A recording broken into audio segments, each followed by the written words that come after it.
오늘 우리가 읽은 이 말씀은 요셉이 이집트의 총리가 되어서 7년간의 풍년이 들었을 때에 그 때에 일어난 일을 다룬 내용입니다. 먼저 우리가 요셉의 인생을 좀 생각해 보면은 요셉의 인생은 롤러코스터와 같은 인생이라고 볼 수 있습니다. 놀이동산에 가면 롤러코스터가 있습니다. 급격하게 내려갔다가 다시 올라가기도 하고 또 회전하기도 하고 정신을 못 차릴 정도로 아주 짧은 순간이지만 많은 스릴을 느낄 수 있는, 긴장감을 느낄 수 있는 그런 놀이기구입니다.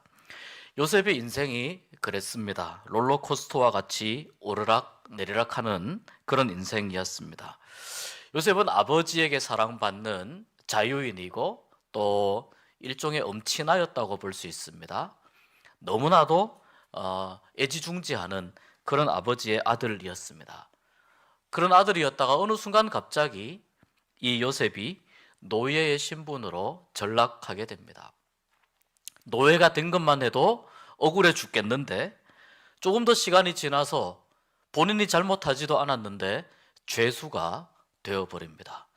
차가운 그 감옥의 방바닥에서, 땅바닥에서 그렇게 힘겹게 인생을 살아가다가, 그러다가 성경에 보면 꿈풀이를 좀 잘해가지고 갑자기 애굽의 총리가 됩니다. 이 애굽의 총리라고 하는 말은 서열 2위라고 볼 수 있습니다.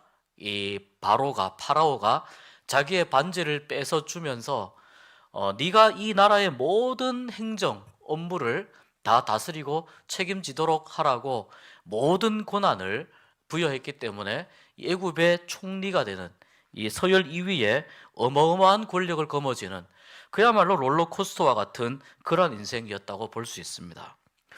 그런데 여러분, 왜 이렇게 이 요셉의 인생이 오르락 내리락하는 그런 인생이 되었을까요? 제가 오늘 요셉에 관한 말씀을 준비하면서 조금 더 요셉의 인생을 살펴보니까 요셉의 인생을 움직여가는 아주 중요한 그 원인 하나가 있다는 것을 발견합니다. 그것은 무엇이냐면 하나님이 꿈으로 주신 약속이었습니다. 꿈으로 주신 약속이었습니다. 약속을 이루기 위한 이 하나님의 큰 그림 안에서 요셉의 인생이 오르락 내리락 했다는 것입니다. 그렇다면 오르락 내리락 하는 이 요셉의 인생은 그 나름의 이유가 있었다는 것인데, 하나님의 약속을 이루기 위한 큰 그림 속에서의 롤러코스터와 같은 인생이라면 괜찮기도 하겠다라는 생각이 듭니다. 꿈을 꾸게 하시고 그 꿈을 이루어 가도록 요셉이 이 꿈을 담을 수 있는 그릇이 되도록 그 만드는 과정 속에서 바로 인생을 오르락내리락 하게 하신 것이기 때문입니다.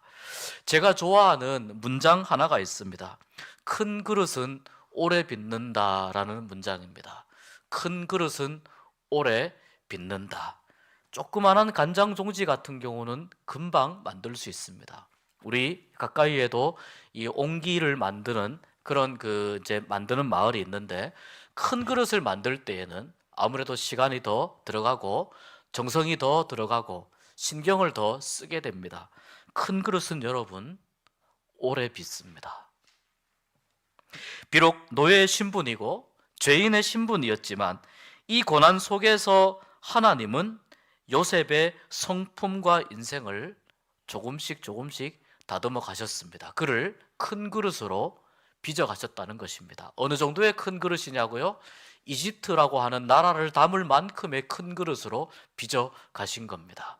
그 이집트라고 하는 나라를 담을 만큼의 큰 그릇에다가 거기에 하나님의 꿈을 온전히 이루어 갈 수 있을 만큼의 큰 그릇으로 요셉을 만들어 가셔야 했으니 얼마나 요셉이 힘겹게 하나님의 이 훈련 과정을 지나왔는지 생각이 됩니다.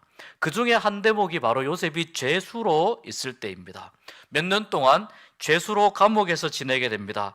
그런데 감옥에서 지낼 때 보니까 이런 말씀이 있어요. 여호와의 형통하게 하심을 사람들이 보았다라는 말씀이 있습니다. 그래서 요셉과 함께 하시는 하나님을 보았기 때문에 간수들과 모든 죄수들이 요셉을 신뢰하게 됩니다. 요셉을 신뢰하게 되고 요셉을 인정하게 됩니다. 여호와가 함께 하시면 죄수들처럼 매우 험악한 분위기와 그러한 상황 가운데에 둘러싸인다 하더라도 그 가운데에서 사람들의 신뢰를 받게 된다, 이런 의미입니다. 또 한 가지는 여호와가 함께 하시면 어떤 상황 가운데에서든지 주위에서부터 인정을 받게 된다, 이런 뜻입니다. 그런데 이 요셉이 갇혀있던 이 감옥이 좀 특이한 감옥인데요, 이 감옥이 바로 나라에 잘못을 한 죄수들이 오는 감옥이었습니다. 요셉에게 굳이 죄라고 한다면은 보디발의 아내를 겁탈하려고 했다는 것입니다. 그런데 이것도 사실은 누명이라는 것을 우리가 잘 압니다. 그런데 만약 그것이 죄라 하더라도 이것이 국가의 큰 잘못을 저지른 죄입니까? 그렇지 않죠. 그냥 일반 감옥에 들어가면 됩니다. 개인적인 잘못을 저지른 것이기 때문에 굳이 국가의 큰 죄를 저지른, 왕에게, 파라오에게 큰 죄를 저지른 죄수들이 오는 이 감옥에 요셉이 갇힐 이유가 없습니다. 그런데 여러분, 요셉의 주인이었던 보디발이 화가 머리 끝까지 나가지고 요셉을 이 감옥에 가둔 것입니다. 거기에는 국가의 큰 행정과 정책을 맡아서 일하던 사람들이 갇혀 있습니다. 자, 그런 사람들에게 요셉이 신임을 얻어서 그 감옥에서의 여러 가지 일들을 마치 감옥의 총무처럼 요셉이 맡아서 하게 됩니다. 나라의 일을 보던 사람들, 나라의 아주 그 중요한 요직에 있던 사람들이 어떤 잘못된 일 때문에 감옥에 갇혀 있는데, 그 사람들이 감옥에 갇혀 있다고 한들 그들이 가지고 있는 일에 대한 개념이나 안목이나 사람을 대하는 그들 나름의 기준이라는 것이 무너질 리가 있겠습니까? 사람을 보는데 매우 까다로운 사람들 안에 함께 요셉이 들어가 있는 것입니다. 그런데 그들에게 신뢰를 얻었다는 뜻입니다. 그 말은 자연스럽게 나라의 큰 일을 보던 사람들의 인정을 받게 되었다는 뜻입니다. 당연히 그 사람들과 함께 이런저런 대화를 하다 보니까 요셉에게 이 이집트라고 하는 나라가 어떻게 돌아가는지, 이 나라의 정세가 어떻게 되는지, 이러한 여러 가지 상황들에 대한 이야기를 나누면서 요셉은 자연스럽게 그 국가 운영에 대한 정보를 이 감옥에서 얻게 됩니다. 이것이 바로 하나님의 신의 한 수가 됩니다.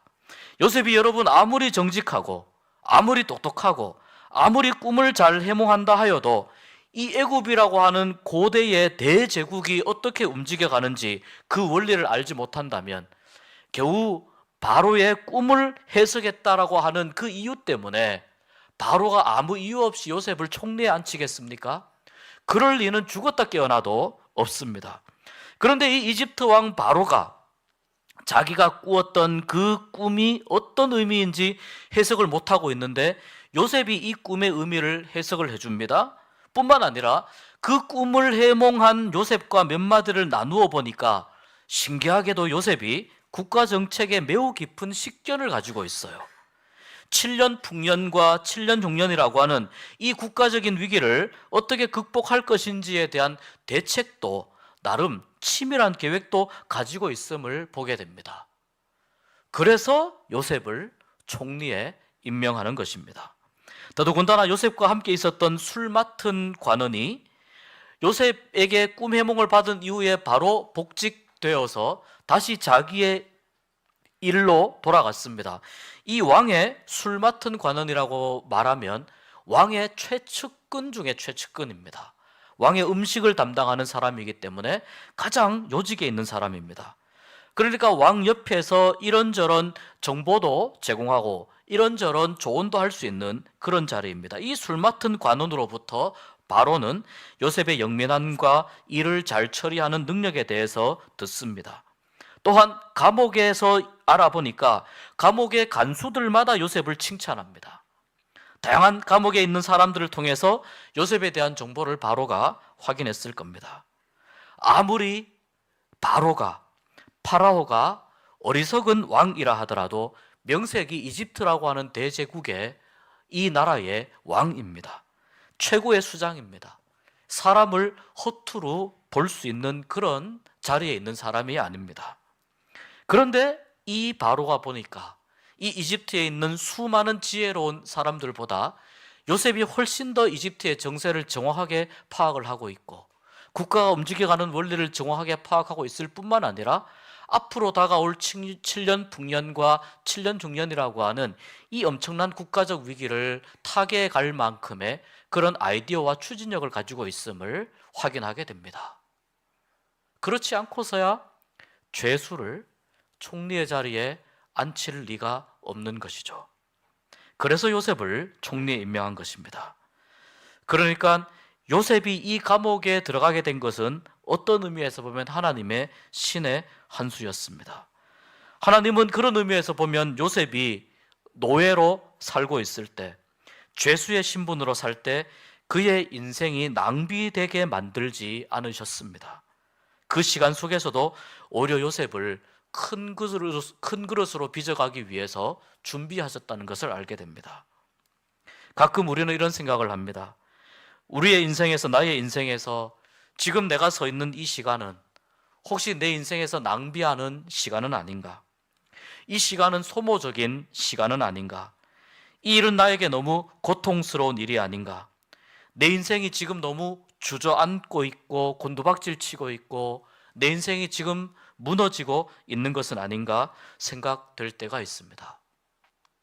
그러나 요셉의 경우를 보면서 우리는 이러한 하나님을 고백할 수 있기를 원합니다. 하나님은 실수하지 않는 하나님이심을 고백할 수 있기를 바랍니다.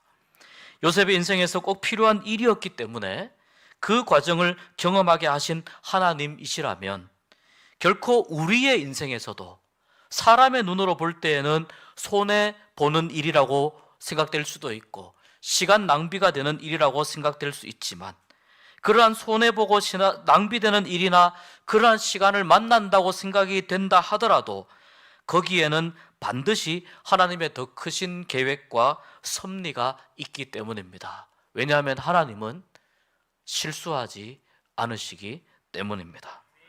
이것을 믿고 그 시간과 그 일들을 잘 견뎌내는 것이 요셉처럼 다음 무대를 준비하시는 하나님께서 보실 때에 큰 그릇으로 준비되어야 할 우리가 해야 될 일인 줄로 믿습니다. 이제 요셉은 형들에게 노예로 팔려온 17살 때부터 바로의 앞에 서기까지 30세가 되도록 13년 동안 요셉은 노예와 죄수의 신분으로 살아갑니다. 그리고 30세 이후에 총리가 되어서 7년의 풍년이 지나가는 그 상황에서 요셉의 나이 37세 정도를 맞이하고 있습니다. 그때 즈음에 오늘의 이 말씀에 보니까 그때 즈음에 요셉이 결혼을 하고 두 아들을 낳게 됩니다. 그 첫째 아들의 이름이 므낫세입니다. 오늘 말씀 51절 말씀 우리 같이 한번 읽어 보겠습니다. 요셉이 그의 장남의 이름을 므낫세라 하였으니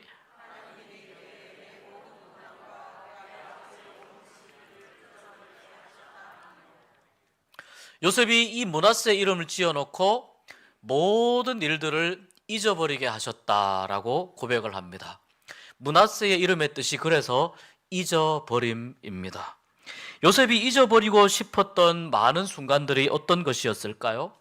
형들과 불화했던 가정의 일들, 자신의 철부지 시절과 잘못된 행동들, 형들에게 팔려서 이집트까지 노예로 끌려왔을 때 겪었던 수많은 고난과 억울한 일들, 자유를 잃고 노예로 살면서 힘겹게 하루하루를 견뎌야 했던 기억들, 자신은 정직했지만 누명을 쓰고 감옥에 갈 수밖에 없었던, 힘이 없었던 자신의 과거, 감옥에서 파라오가 부를 때까지 기다리고 인내해야 했던 그 고단한 시간들, 총리가 되어서 이집트의 모든 정책의 책임자가 되었을 때 주위에 다른 이집트의 관료들과 귀족들이 요셉을 순순히 인정하고 요셉을 순순히 환영했을까요? 그 많은 사람들의 오해와 많은 사람들의 시기 어린 시선들을 극복하면서 그들과 풀어가야 했던 수많은 어려운 관계의 문제, 나를 감옥에 집어넣은 저 보디발 장군을 내가 용서해야 될지 말아야 될지 이런 고민도 있었을 겁니다. 그리고 꿈에도 그리워할 아버지 야곱이 건강히 잘 계시는지, 사랑하는 동생 베냐민은 잘 있는지, 그 수많은 걱정들, 자신의 어리석었던 행동들과 말들과 고생하면서 상처 입고 힘들었던 그 수많은 일들을 요셉이 왜 잊고 싶지 않았을까요? 그런데 이제 결혼을 하고 가정을 꾸리고 첫째 아들을 낳고 보니 그동안 자신이 잊어버려야 했던 이 수많은 일들을, 수많은 그 기억들을 한 짐 싸서 등에 짊어지고 살았던 것이 기억이 되면서 이 모든 것들을 하나님께서 잊어버리게 하시겠다는 약속으로 이 첫째 아들을 주셨음을 믿고 고백하는 것입니다.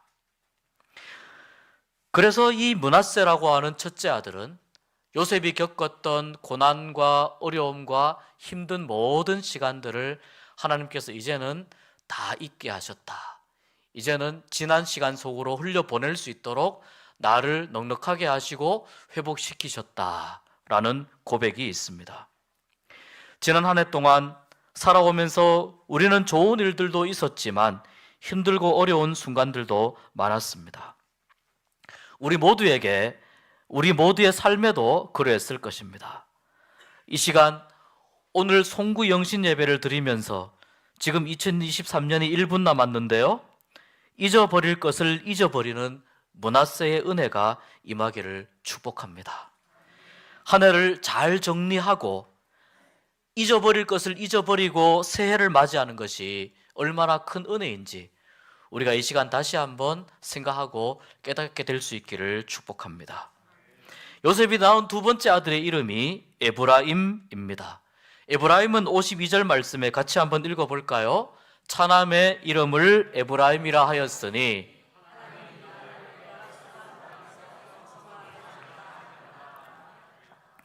요셉은 애굽 땅에서 살면서 정말 많은 수고를 했습니다. 개인적인 성격이나 버릇이 좀 없거나 가정의 불화, 형들과 좋지 않은 관계, 그럴 수 있습니다. 살면서 다 겪을 수 있는 일들이니까요. 그런데 이런 것들 때문에 자기가 노예가 된다고 하는 이것이 정당화 될 수 있습니까? 너 형들하고 사이 안 좋으니까 너는 노예로 팔려가야 돼. 가정에 좀 불화를 일으키니까 노예로 팔려가야 돼. 개인적인 성격이 네가 조금 자기중심적이고 이기적이고 모나고 버르장머리가 없으니까 너는 노예로 팔려가야 돼. 말이 되는 이야기입니까? 그런데 요셉은 그러한 여러 가지 이유들 때문에 노예로 팔려왔습니다. 그러니까 요셉은 정말 억울하게 노예가 된 것입니다. 그리고 더 억울하게 죄수가 되었습니다. 그러니 이 상황을 어떻게든 벗어나기 위해서, 자기의 자존감을 회복하기 위해서, 자기 인생을 회복하기 위해서 요셉은 정말 안간힘을 썼을 것입니다. 정말 수고를 많이 했을 것입니다. 그러는 과정 속에서 요셉의 모난 성격과 인격들이 다듬어지고 점점 하나님이 원하시는 인재로, 하나님이 원하시는 그릇들로 준비되어 갔던 것입니다. 뿐만 아닙니다. 애굽의 총리가 되어서 7년의 풍년이 드는 기간 동안 그때 무엇을 하자고 했습니까? 곡식들이, 양식들이 남을 거니까 이 곡식과 양식들을 잘 모아서 저장할 큰 창고를 여기에 나라에 많이 지어야 된다고 했습니다. 이 제안을 하고 나서 누군가는 이 일을 진행을 해야 되는데 그 7년의 풍년이 드는 기간 동안 애굽 온 땅에 남아도는 곡식과 양식들을 모아서 저장을 하기 위한 수많은 저장 창고들을 지어야 했고, 그 창고들을 짓는 모든 역사를 요셉이 도맡아서 주도해야 했고, 뿐만 아니라 거기에 필요한 모든 인력이나 물질적인 지원들을 요셉이 이끌어내야 했으며, 그 창고들을 지어놓고 그것을 관리하는 인력과 애굽의 조세 제도를 정책적으로 재정비하는 이런 행정적인 수고와 노력도 요셉이 감당해야 되는 일이었습니다. 그러니까 7년이라고 하는 이 풍년 동안 요셉이 풍년이어서 놀고 먹는 시간이 절대 아니었다는 것입니다. 그러니 얼마나 많은 수고를 했겠습니까? 이렇게 수고하고 땀 흘린 땅에서, 내가 수고하고 땀 흘린 땅에서 내 인생 가운데에서 하나님께서 이제 그 보상으로 나에게 주시는데, 이것이 둘째 아들의 이름에서 그대로 나오는 것입니다. 그러니까 에브라임은 어떤 뜻이냐면요, 풍성하게 하신다는 뜻입니다. 창성하게 하신다, 이런 뜻입니다. 지금까지 나의 수고를 잘 아시는 하나님께서 20년 가까운 이 시간 동안 내가 최선을 다해서 내 인생을 회복하기 위해서, 하나님 앞에서 정직하기 위해서, 그리고 나에게 주어진 일을 최선을 다해서 맡아서 감당하는 이 모든 시간, 내가 애쓰고 노력했던, 땀 흘렸던 그 수고를 잘 아시는 하나님께서 이제 나의 삶을 풍성하게 하시고 앞으로의 나의 삶도 선하게 인도하실 것이라고 하는 그 희망을 안고 약속을 붙잡는 요셉의 고백이 바로 에브라임입니다. 우리가 맞이할 2024년은 어떨까요? 우리가 하나님 앞에서 올바른 수고를 하고 하나님께서 내 삶을 풍성하게 채워주시고 내가 수고한 것을, 내가 땀 흘린 것을, 내가 최선을 다해서 노력하고 애쓴 것을 인정해 주시는 그러한 은혜가 있어야 되지 않겠습니까? 요셉의 가정에 베풀어 주신 이 에브라임의 은혜가, 그렇기 때문에 최선을 다해서 살기로 다시 한번 결단하고 다시 한번 마음을 여미는 우리 각자의 마음 가운데에도, 우리의 삶에도, 우리의 가정에도, 우리의 직장에도 에브라임의 은혜가 풍성하게 채워주시는 은혜가 충만하게 임할 수 있기를 주님의 이름으로 축복합니다. 여러분, 송구영신 예배를 드리면서 우리가 생각해야 할 것은 잊어버릴 것은 잊어버리는 것입니다. 또 새로운 시간 속으로 기대하면서 에브라임의 은혜를 사모하면서 나아갈 수 있기를 소망합니다. 하나님께서 우리에게 주시려고 하시는 것은 하나님을 아는 기쁨이고 하나님 안에서 살아가는 사람이 누리는 참된 행복입니다. 그 어떤 세상의 어떤 것들도 비교할 수 없는 놀라운 하나님 안에 주실 수 있는 인생의 진정한 의미와 가치를 발견하는 참된 행복을 하나님 안에서 살아가는 우리가 누릴 수 있어야 된다는 말입니다. 교회 다닌다는 것이, 신앙생활을 한다는 것이 이렇게 값진 것이구나, 이렇게 행복한 것이구나, 이렇게 소중한 것이구나, 이것을 우리의 삶에서 깨닫지 않는다면, 과연 그 누가 이러한 삶의 가치를 깨달을 수가 있겠습니까? 신앙생활함의 기쁨을, 하나님을 섬김의 기쁨을, 하나님이 함께 하시는 삶의 놀라운 가치를 우리의 삶에서 직접 깨닫고 체험하고 고백하기를 하나님께서 원하시고 계십니다. 하나님께서 요셉처럼 하나님이 그린 그 큰 그림, 그 섭리 가운데에서 오늘 우리의 삶도 하나님의 큰 그림과 섭리 속에서 우리의 삶이 큰 그릇이 되는 그러한 은혜가 있기를 축복합니다. 그리고 아울러서 우리 모두에게 므낫세, 즉 잊어버림의 은혜와 에브라임, 채우고 풍성케 하시는 은혜를 누리고 기대하면서 2023년 하나님께서 주신 과거의 기억 속으로, 시간 속으로 잘 정리해서 흘려보내시고 2024년 맞이하는 새해를 하나님과 동행하면서 하나님을 믿는 사람들이 누릴 수 있는, 요셉과 같이 고백할 수 있는 에브라임의 은혜를 누리면서 살아갈 수 있는 우리 모두가 되기를 주님의 이름으로 축복합니다. 기도하겠습니다. 하나님 아버지, 감사합니다. 우리에게 잊어버릴 것은 잘 잊어버리고 정리하게 하여 주시고 새해를 맞이하는 우리에게 소망과 희망을 주심은 물론 하나님 앞에서 진정한 수고와 참된 헌신과 땀 흘림으로 애쓰고 노력하는 우리의 삶을 가득 채워주시는 에브라임의 풍성함의 은혜가 2024년을 살아가는 우리에게 넉넉한